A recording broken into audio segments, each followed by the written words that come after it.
Soy Tomás Ruiz Rivas, soy artista, soy curador, soy escritor.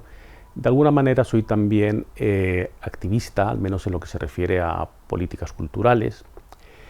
Y creo que se me conoce sobre todo por los proyectos El Ojo Atómico y el Antimuseo, de los que luego hablaremos con más detenimiento. Soy María Chacucher, soy artista visual, nací en Lima, Perú.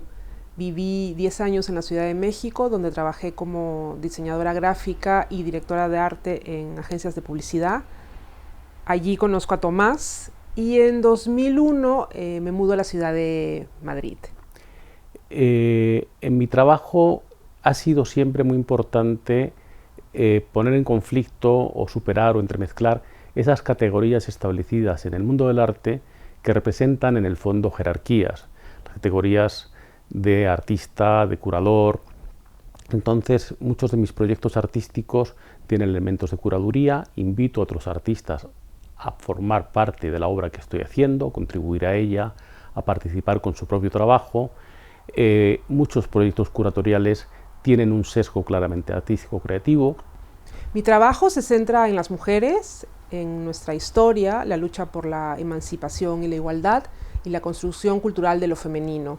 A partir de ahí desarrollo proyectos de largo plazo desde una perspectiva feminista, donde utilizo el dibujo digital y el collage fotográfico. El foco principal de mi trabajo también ha sido el experimentar con nuevas formas de socialización de la obra de arte, es decir, superar el ámbito tradicional de la exposición para contextualizar la obra en entornos físicos o sociales o culturales distintos de los que suele emplear el mundo del arte.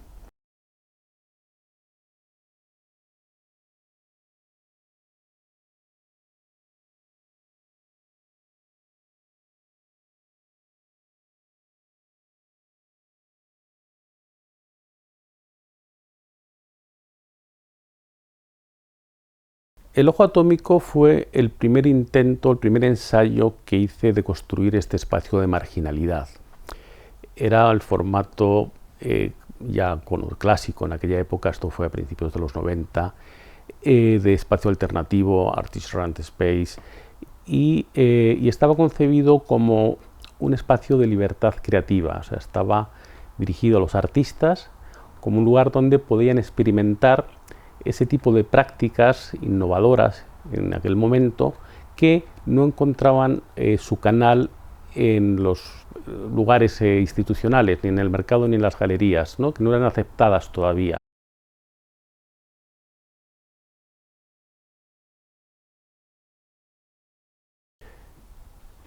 En 2003, poco después de volver de México, María y yo decidimos abrir un nuevo espacio con el mismo nombre, de Ojo Atómico, pero nos encontramos con que las condiciones de trabajo de los artistas habían cambiado profundamente en el plazo de una década, es decir, aquellas prácticas que a principios de los 90 eran underground o eran marginales, se habían trasladado al mainstream, ahora ya eran normales en los museos y en las galerías. Además, los museos a lo largo de estos 10 años habían asimilado muchas de las tácticas o técnicas de los espacios alternativos en un movimiento que luego se ha conocido como el nuevo institucionalismo. Entonces, esto fue planteando una serie de cuestiones para nosotros. En el nuevo Ojo Atómico empezamos organizando varias exposiciones de tesis, exposiciones de arte político, como El fin de los tiempos justos o el Marx Update, pero enseguida empezamos a proyectarnos hacia la calle. Habíamos invitado, además, por una serie de circunstancias beneficiosas o positivas, a artistas internacionales, y uno de ellos fue el colectivo N55, con el que hicimos una intervención en el Parque del Retiro. Y a partir de ahí, o acto seguido, fue cuando creé mi primer dispositivo portátil. Pero el punto de inflexión para El Ojo Atómico fue el proyecto ¿Cómo imaginas tu plaza? Este proyecto surgió de un conflicto vecinal en torno a la reforma de la Plaza de Prosperidad. De un lado había un modelo de urbanismo de plancha de cemento, promovido por la Asociación de Empresarios del Barrio, y por otro lado un modelo de plaza arbolada, de plaza jardinada, que defendían las asociaciones de vecinos, la Red de Prosperidad y una serie de grupos políticos y activistas que había en el barrio. Nosotros, lógicamente, nos unimos a este segundo modelo, a este segundo grupo, y desarrollamos un programa de actividades para involucrar a los vecinos en este debate. Para alcanzar a estos públicos, que eran diversos, que no eran personas interesadas a priori en el arte contemporáneo y quizá tampoco en este tipo de cuestiones urbanísticas, editamos una revista gratuita. Todavía en aquella época estaba muy de moda esto de la prensa gratuita que se repartía en los bares, en los portales, en todos los sitios, ¿no? Y la repartimos por la Plaza de Prosperidad, en el mercado, en todo el barrio, ¿no? En la portada además había una serie de retratos de vecinos y trabajadores del barrio realizados por Teda Hacha, que fue una de las colaboradoras, y dentro estaba el elemento principal del proyecto, que era una encuesta gráfica, es decir, era un croquis de la plaza, impreso en DIN A4, que repartimos masivamente. En la hoja se veía el croquis y una serie de iconos, de elementos que podía contener la plaza, y casillas vacías para que la gente lo inventase. La respuesta, esta encuesta fue extraordinaria, creo que reunimos más de 200 respuestas, con las que luego organizamos una exposición y que fueron herramientas también muy útiles para todo el debate político que luego tuvo su desarrollo normal en el ayuntamiento. Este fue también el momento en que cambiamos el nombre de Ojo Atómico Antimuseo, por eso dije antes que fue un punto de inflexión en el desarrollo del proyecto.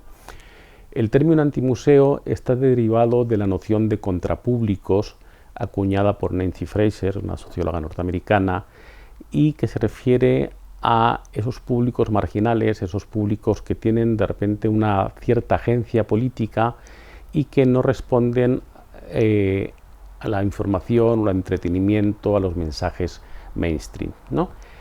El acercarnos, el plantear el foco, el trasladar el foco del artista, de ofrecer un espacio de libertad creativa del artista hacia el público, de ver la forma de entablar nuevas negociaciones y diálogos con diferentes públicos, fue un cambio profundísimo en nuestra forma de trabajar, que además nos condujo a otro tipo de marginalidad, que ya no era la del artista experimental, el artista outsider, sino la de los públicos que no tienen valor, porque igual que hay artistas que valen o no valen, o que tienen importancia o no tienen importancia dentro del sistema, también para el sistema hay públicos valiosos y hay públicos que carecen por completo de valor. Y este fue desde entonces el eje de nuestro trabajo. Mi contribución al antimuseo tiene dos vertientes. Una de ellas es la implementación de toda una serie de metodologías que yo aprendí trabajando en publicidad. Esto nos permitió comunicarnos de una manera mucho más directa a públicos muy variados, muy diferentes. Y por otro lado, la introducción de la perspectiva feminista. En 2007 nace Bellas Durmientes, un proyecto de arte colaborativo para contribuir a la lucha contra la violencia machista. El objetivo era involucrar a la sociedad civil a través de una convocatoria para que creen homenajes a la memoria de todas estas mujeres asesinadas en manos de sus parejas y exparejas. Como parte del proyecto se creó un adhesivo que simbolizaba metafóricamente el cuento de la Bella Durmiente y representaba a su vez la memoria de cada una de las víctimas. El adhesivo contenía el dibujo desplegado de una cama, en la almohada llevaba una inscripción manuscrita con un número asignado a cada una de las mujeres, el año y el motivo de la muerte.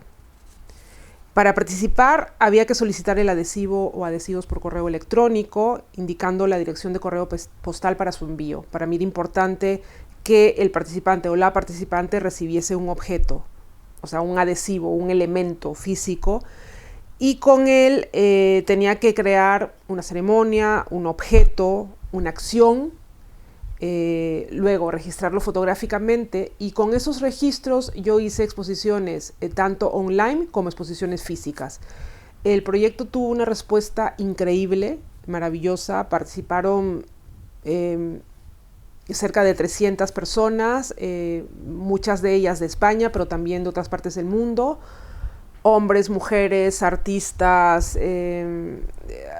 colectivos, asociaciones de mujeres, colegios o incluso ayuntamientos. En 2007 cerramos la nave de Mantuano, que había sido la sede del Ojo Atómico y luego el Antimuseo, e iniciamos un proyecto que era el resultado o el fruto de toda esta investigación teórica y toda la experimentación que habíamos desarrollado en ese periodo.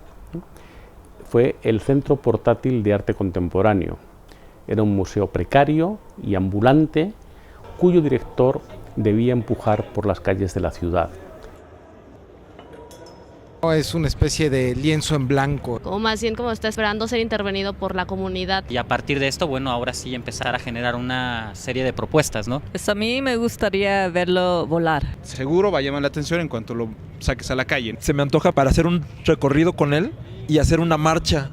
El centro portátil obviamente hacía referencia a todos los dispositivos imaginables que el ingenio popular desarrolla para hacer la venta ambulante tan frecuente, desde luego en la Ciudad de México y en toda América Latina, pero nosotros queríamos de alguna forma emular o más bien parodiar la arquitectura característica de los museos, esa pretensión como el Guggenheim, ¿no? Tiene que ser un edificio extraordinario. Pues nosotros queríamos un carrito extraordinario que sin dejar de ser carrito y sin dejar de ser precario tuviese de alguna forma un valor arquitectónico. Entonces le encargamos esto a Mario Hacha, que es el padre de María María, que es arquitecto y es cineasta y es artista, quien nos hizo el modelo que se puede ver en las imágenes. Durante 2 años realizamos un trabajo de investigación para localizar interlocutores en la periferia de la Ciudad de México, artistas y activistas que estuviesen interesados en trabajar con el centro portátil, bueno, y con toda la legitimación que de alguna forma conllevaba, porque pese a ser muy precario, pues estaba respaldado por la ECID, por la Secretaría de Cultura de la Ciudad de México, por las Universidades Autónomas de la Ciudad de México, etcétera, etcétera. Y después de iniciar un diálogo con ellos y sentar las bases de lo que entendíamos por arte, por museo, por espacio público, les ofrecimos que asumiesen de alguna forma la dirección, o sea, que ellos tomasen el centro portátil para hacer lo que quisieran y nosotros simplemente los seguíamos y documentábamos sus acciones. Para esta acción estamos partiendo de varias premisas. Hay 2 que son muy importantes, que es darnos cuenta que en este extrañísimo siglo XXI el arte es una cuestión de fe y la brujería es una cuestión de percepción.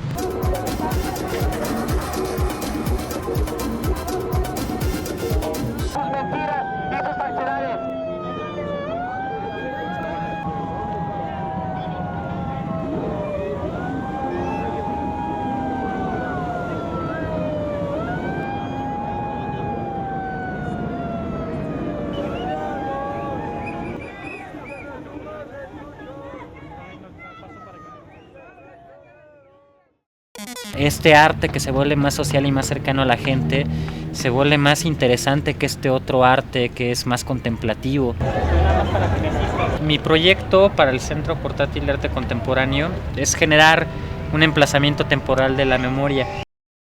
Fue muy interesante que en el centro portátil surgieron toda una serie de temas como la violencia machista y la prostitución. Hicimos como una serie de acciones pues en el barrio de La Merced, que es un barrio de escasos recursos económicos y donde pues se puede ver, digamos, que hay prostitución de calle, ¿no? A partir de ahí se generó pues una serie de performance y también un diálogo con el público de a pie, que resultó ser como bastante, digamos, guerrillero, en el sentido de que pues, la Ciudad de México es una de las ciudades menos seguras para las mujeres. Y es ahí que nos plantamos varias de nosotras para hablar sobre este tema, sobre el tema del acoso sexual y de la violencia sexual en un espacio que finalmente pues en ese momento está como liderado por hombres, ¿no? Generar comunidad, pues se generan encuentros entre la comunidad, la posibilidad de restablecer esos lazos sociales que han sido rotos como por la dinámica de la ciudad.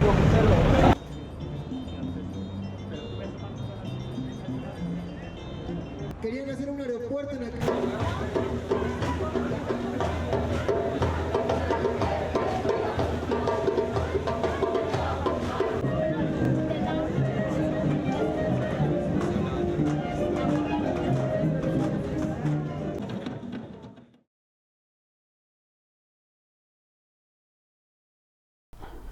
El Antimuseo de Medellín fue un taller enmarcado en el Encuentro Internacional de Artistas MD11 en esta ciudad de Colombia. Era una réplica del proyecto del Centro Portátil. De hecho, lo que quería la organización de MD11 era que trasladásemos a Medellín el mismo Centro Portátil que habíamos usado en México. Era muy complicado por cuestiones aduanales y finalmente construimos uno allí que también estuvo muy bien porque se adaptó más a la estética y a las condiciones de trabajo que íbamos a tener. El taller fue breve, duró solamente un mes, que para nosotros era muy poco para la complejidad de este tipo de proyecto, pero sin embargo funcionó muy bien, y funcionó muy bien porque los talleristas, que eran sobre todo artistas jóvenes, entendieron perfectamente el tipo de dinámicas sociales y de discurso sobre el espacio público que nosotros estábamos proponiendo con estas prácticas, con estas instituciones ficticias, ambulantes, precarias. La acción consiste en hacer un recorrido con el Antimuseo, en el cual se van a estar dando como unas especies de confites, y dentro del papelito hay un niño Jesús. La piel cansada de la tarde gris, tan gris. Guardo lo verde. El proyecto se basa en hacer lecturas personales donde cada persona nos cuente qué es lo que más le gusta de su barrio, qué es el barrio, y a partir de eso poner en el Antimuseo todas estas definiciones para luego llevarla a una zona de la ciudad donde ya los barrios no existen.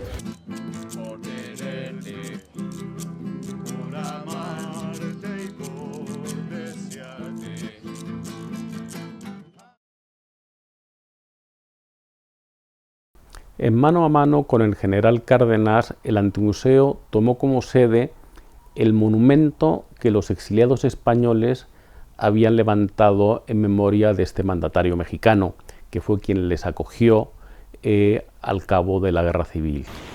El monumento tiene la forma de una gran mano, una mano gigantesca de estilo brutalista, cuya palma forma una especie de placita a la que se sube por una escalinata, y ese fue el espacio donde planteamos todo un programa sobre memoria. Nos interesaba mucho interactuar con el público casual del parque, la gente que va a pasear al perro, las madres que van a tomar el sol con los niños, o este señor que vemos que se ha ido con su silla playera y el periódico a relajarse al parque, ¿no?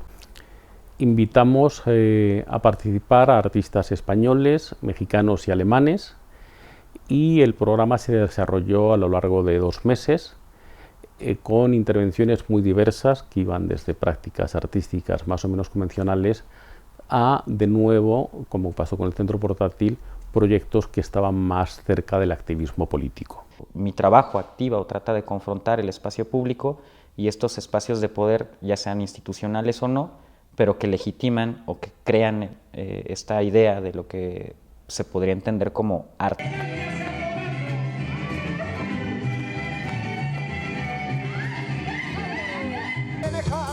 Una resbaladilla sale de su manta. Ahí fueron los pequeños quietos en el campo.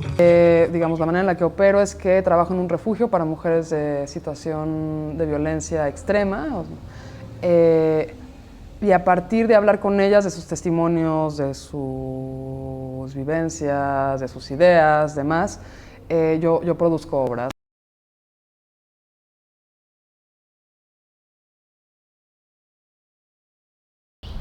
Exiliadas es un documental sobre 8 mujeres españolas que se exiliaron en México huyendo de la guerra civil. El recuerdo más marcado que tienen es su salida de España hacia México, los acontecimientos del viaje. Muchas de ellas tuvieron que hacer el recorrido solas con sus hijas a cuestas. Al final los proyectos se extendieron por el parque, desbordaron el espacio de la mano, que era muy chiquito en realidad para algunas de las cuestiones que se planteaban. Pero lo importante o la conclusión a la que llegamos es que se puede montar un centro de arte literalmente en cualquier lugar y con unos recursos mínimos.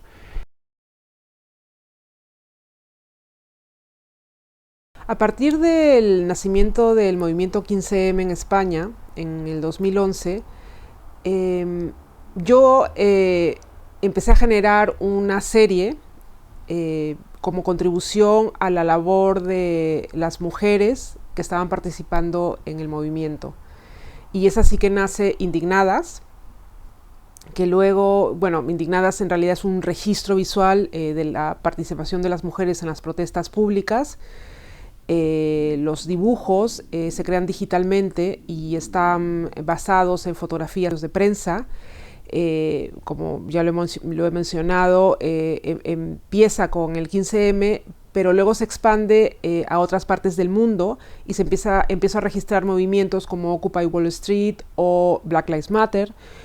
Y paralelamente, que esto ha sido como la parte, digamos, medular clave de la serie, es el registro de todos los grupos y movimientos feministas de base que van surgiendo a lo largo de todos estos 10 años. Indignadas es un proyecto a largo plazo que todavía continúa. Ya llevo más de 200 dibujos, si no es que más, y el objetivo es servir de crónica de la lucha feminista por un lado y ubicar a la mujer en el centro de las protestas sociales. Una parte importante del proyecto es la distribución de las imágenes por internet y por las redes sociales. Asimismo, la utilización de estos dibujos por parte de las activistas que protagonizan la serie, el proyecto. También las imágenes se han utilizado en campañas institucionales que tienen que ver por los derechos de las mujeres, se han utilizado en marchas en 2 fechas claves, que es el 8 de marzo y el 25 de noviembre, e incluso se han utilizado, aparte también de toda una serie de publicaciones que feministas, de corte feminista, se han utilizado en libros de colegio.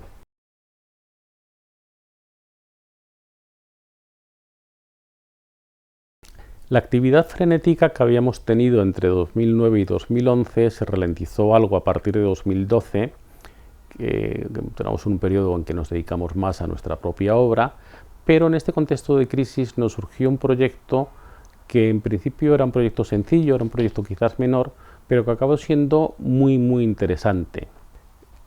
Fue una investigación sobre la percepción que tenían los alumnos sobre el Museo de la Universidad de Alicante, el MUA.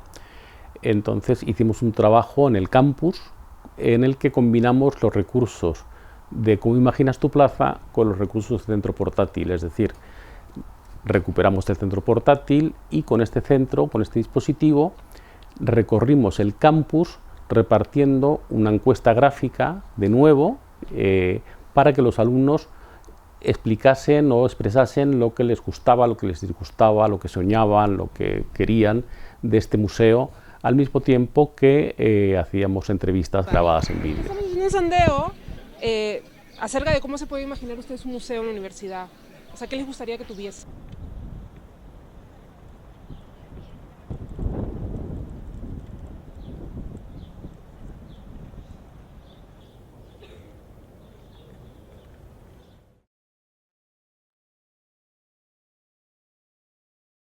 Bueno, pues yo me imagino un museo como un espacio muy libre en el que bueno, va la gente, ¿no? Es una cosa social, un encuentro social entre bueno, diferentes tipos de personas.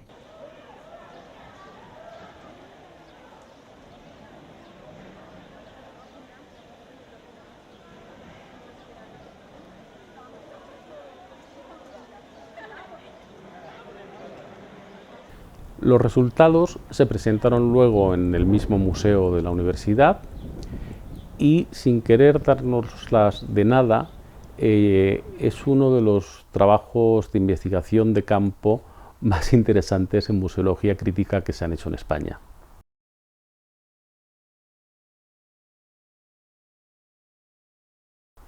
Como he comentado antes, los años siguientes estuvimos muy centrados en nuestro trabajo, María con sus proyectos como Indignadas y Womankind. Yo fue también en la época en la que escribí el libro de Benidorm, pero también en ese momento yo me dediqué, en principio, como una reflexión personal sobre lo que había sido el ojo atómico en los 90 y lo que podía haber significado para el arte de Madrid, pues me metí en una investigación a fondo sobre la escena alternativa de aquella década, ¿no? Porque entendí que esa reflexión sobre el ojo atómico resultaría incompleta si no tenía el panorama completo de aquel tejido creativo que estaba tan interconectado entre sí y que además tuvo esa actividad realmente imparable durante más de 10 años, ¿no? Con muchos espacios dirigidos por artistas, con festivales, con proyectos de espacio público, con proyectos editoriales también de carácter alternativo y con formatos que realmente no se pueden clasificar. El resultado de esta investigación finalmente fue una exposición, La cara oculta de la luna, arte alternativo en el Madrid de los 90, que se inauguró en Centro, Madrid, en 2017, donde se presentaba material documental de 25 proyectos que habían tenido lugar en realidad desde los 80, desde Espacio P, hasta 2003. Y también con la edición de un libro, posteriormente, ya en 2019, que recogía bueno, un ensayo introductorio sobre los espacios alternativos y entrevistas con representantes de los 25 proyectos que había en la exposición. Es un material histórico muy interesante y además es un anecdotario casi infinito sobre, por una parte, la precariedad del trabajo de los artistas, que es una constante en nuestras vidas, y por otra parte, sobre la energía desbordante, las ganas de hacer, las ganas de inventar, esa fuerza realmente arrolladora que impulsó a mi generación a inventar todo lo que necesitaban para hacer arte.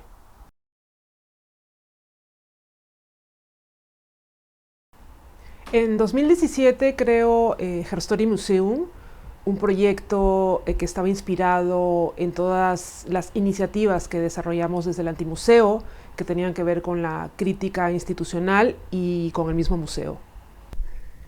Herstory Museum es un museo imaginario que ofrece una narrativa rizomática y no jerárquica de las mujeres creadoras del siglo XX. Para ello he creado un lenguaje visual similar al pictograma. Son dibujos compuestos de 2 manchas de color que representan obras icónicas del arte hecho por mujeres o retratos de personalidades históricas que han jugado un papel protagonista en la reivindicación del espacio de las mujeres en el campo de la cultura. El programa se organiza en exposiciones, tanto en entornos artísticos como en la calle, los parques. Es allí donde ocupo espacios que previamente están siendo ocupados por otro tipo de comunicación, como puede ser la publicitaria. Es muy importante que este museo navegue por otros circuitos de distribución diferentes a los del arte para alcanzar a otros públicos. Herstory Museum se suma a toda una serie de proyectos que están apareciendo sobre todo ahora, que tienen que ver con la visibilización de las mujeres artistas, las mujeres en la cultura. Uno de los objetivos del museo es desarrollar una narrativa que contemple la interconexión entre diferentes creadoras de diferentes disciplinas y que también se conecte, se vincule con las transformaciones sociales y políticas hasta desarrollar una historia del arte alternativa.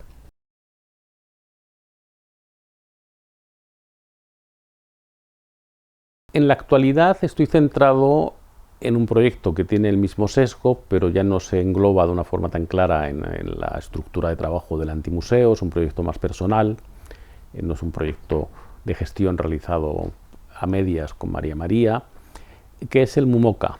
MUMOCA son las siglas de Madrid Unofficial Museum of Contemporary Art. Es el museo más pobre del mundo y es un museo que recoge los desechos del trabajo creativo de los artistas. Es decir, sigo con este esquema de trabajo que expliqué al principio, en el que yo hago obra siempre en colaboración con otros artistas. Necesito la participación de artistas, de forma que de alguna manera esto es una curaduría, pero también es una obra de arte de mi autoría. El MUMOCA parte de una doble reflexión. Por una parte es una respuesta a la inflación de los museos, a esta necesidad de los museos de ser cada vez más grandes, más caros, más insostenibles, de arrollar con más fuerza el espacio urbano, ¿no?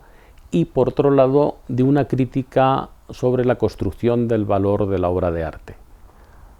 La colección se compone en la actualidad de cerca de 70 piezas, cada pieza se presenta en una urna de metacrilato hecha a medida, que es, digamos, el dispositivo museístico, ¿no? Es lo que transforma, es el elemento que señala que tienes que mirar el objeto de una manera especial. Son piezas pequeñas, como digo, literalmente es basura, ¿no?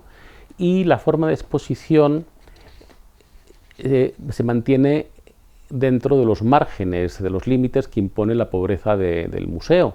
Es decir, como el MUMOCA no tiene una sede propia y no puede tenerla, lo que hace es invadir el espacio de otras instituciones bajo una fórmula de mi invención, que es la colaboración involuntaria, para presentar en ocasiones la colección completa, o en ocasiones una sola pieza o una pequeña selección de piezas que a lo mejor tienen que ver con la institución.